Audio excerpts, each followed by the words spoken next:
हमारी शादी को 5 साल हो गए थे, पर मैं उसे एक बच्चा ना दे सकी। रोज लोगों के ताने सुनती रहती थी। फिर एक दिन मैं अपने शौहर के पाँव में बैठ गई कि प्लीज वो एक और शादी कर ले, पर वो नहीं मान रहा था। फिर मैंने अपनी कसम दी। पहले बहुत रोया, फिर मान गया। हमारा ये फैसला सुनकर सब बहुत खुश हो गए और फिर शादी का वक्त आ गया। उसको तैयार किया, दूल्हा बनाया और सबसे ज्यादा खुश भी मैं ही नजर आ रही थी। उसकी शादी वाली रात आज भी मुझे याद है। रात से सुबह तक उसके कमरे के बाहर जमीन पर बैठी रही। वो रात बहुत ही लंबी थी। मुझे बहुत दर्द था, पर आंसू एक भी नहीं था। सुबह हुई तो दुल्हन को तैयार किया वलीमे के लिए। मेरा शौहर बहुत खुश नजर आ रहा था और मेरी खुशी इसी में थी। असल कहानी तो शादी के बाद शुरू हुई।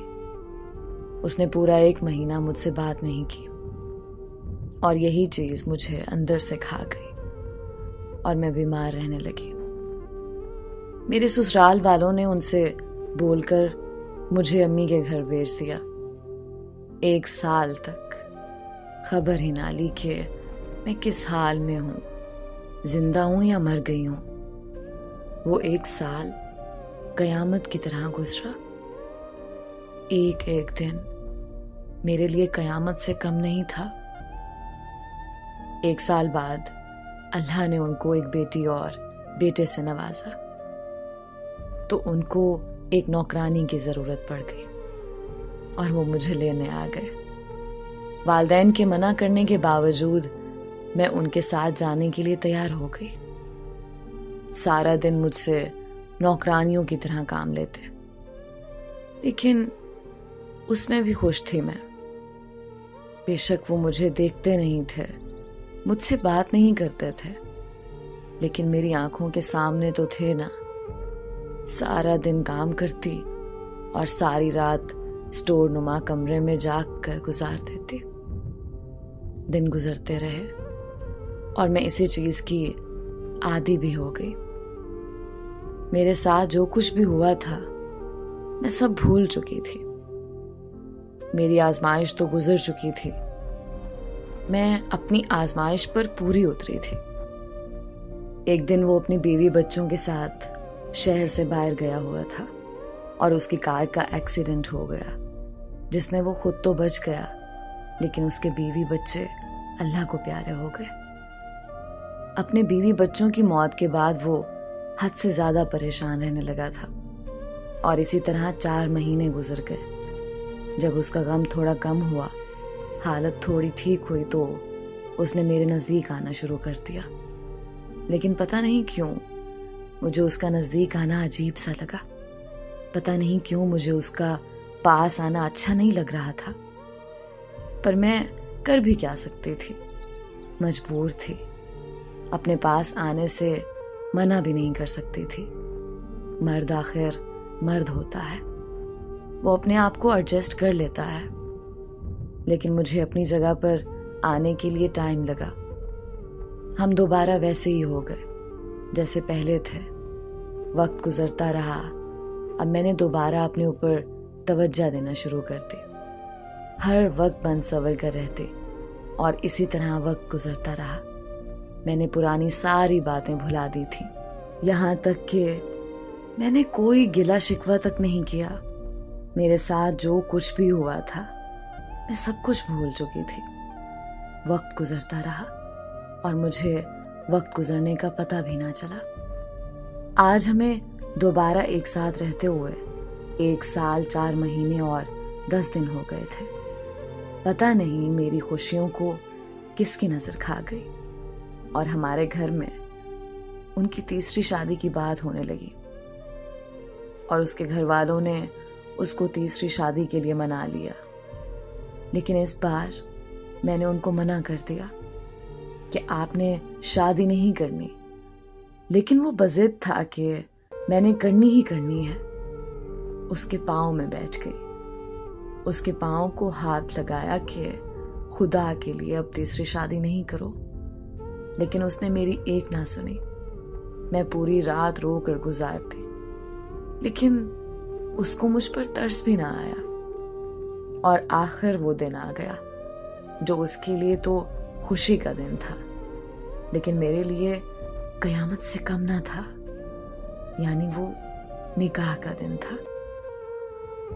उसी दिन मेरे अम्मी अब्बू मुझे लेने के लिए आ गए, लेकिन मैं जाने के लिए राजी नहीं थी। उसने आज हद कर दी थी। मेरे माँ बाप को बेइज्जत किया, बुरा भला कहा। मैं अपनी बेइज्जती बर्दाश्त कर सकती थी, अपने माँ बाप की नहीं। उसने तो यहां तक कह दिया कि अपनी बेटी को जाते हुए साथ ले जाना। और मैं अपने माँ बाप के साथ मैके आ गई। अभी मुझे अपने मैके आए हुए 3 दिन गुजरे थे। तबीयत खराब हो गई, अम्मी के साथ अस्पताल गई तो वहां जाकर पता चला कि मैं माँ बनने वाली हूँ। मैं इतनी खुश थी कि मेरी खुशी की कोई इंतहा न थी। जब से मुझे पता चला कि मैं माँ बनने वाली हूँ, मैं बहुत ज्यादा खुश थी। मेरे साथ उसने जो कुछ भी किया था, मैं सब कुछ भूल चुकी थी। लेकिन मैं उसके पास नहीं जाना चाहती थी। मैंने फैसला कर लिया था कि मैं अपनी जिंदगी अपने सहारे जीऊंगी। और ये बात जब मैंने अपने माँ बाप से की तो मेरे बाबा ने बोला कि आपकी जिंदगी है, आप जैसे मर्जी जियो, हमें कोई एतराज नहीं है। यहाँ से मैंने अपनी नई जिंदगी का आगाज किया। मैंने बाप और भाइयों से मशवरा करके नौकरी करनी चाहिए। तो मेरे भाइयों ने बोला कि हम मर गए हैं क्या। आखिरकार वो मेरी जिद के सामने हार गए और उन्होंने इजाजत दी कि मैं नौकरी कर लूं, बल्कि मेरे साथ कोशिश करके मुझे एक सरकारी स्कूल में टीचर लगवा दिया, जो मेरे घर से 5 मिनट की मुसाफत पर था। ये सारे काम इतनी जल्दी हुए कि मुझे पता ही ना चला कि मेरे अल्लाह ने मेरे लिए सब कुछ आसान कर दिया। मैं माँ बनने वाली हूँ। जब ये बात उन तक पहुंची तो मुझे लेने के लिए आ गए। मैंने साथ जाने से साफ इनकार कर दिया और अपने कमरे में चली गई।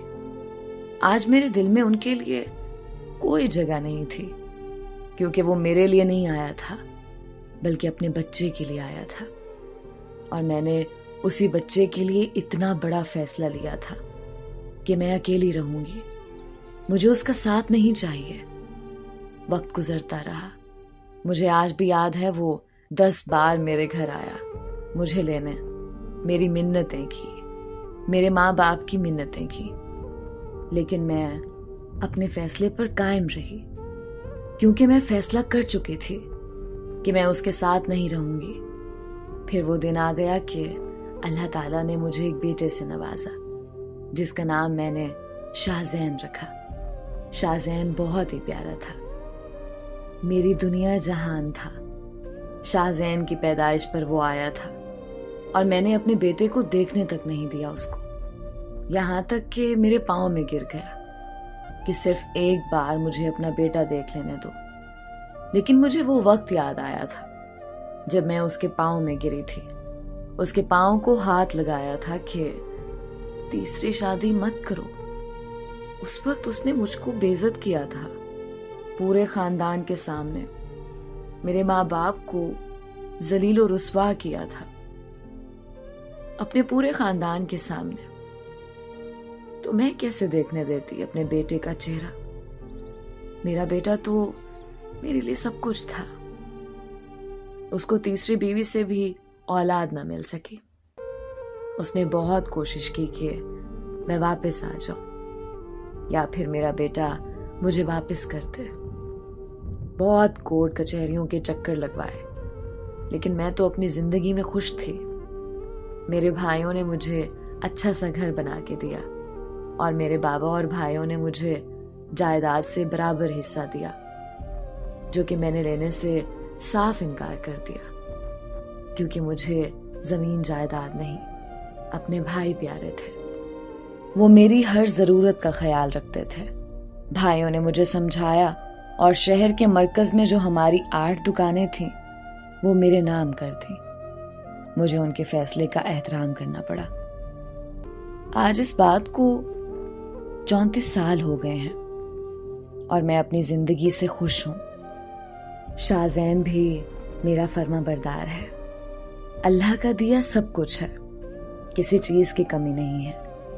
लेकिन मैं कभी कभी सोचती हूँ कि अगर मैं उसके साथ चली जाती तो पता नहीं मेरी जिंदगी कैसी होती। क्या पता मैं इतनी खुश रह पाती या नहीं।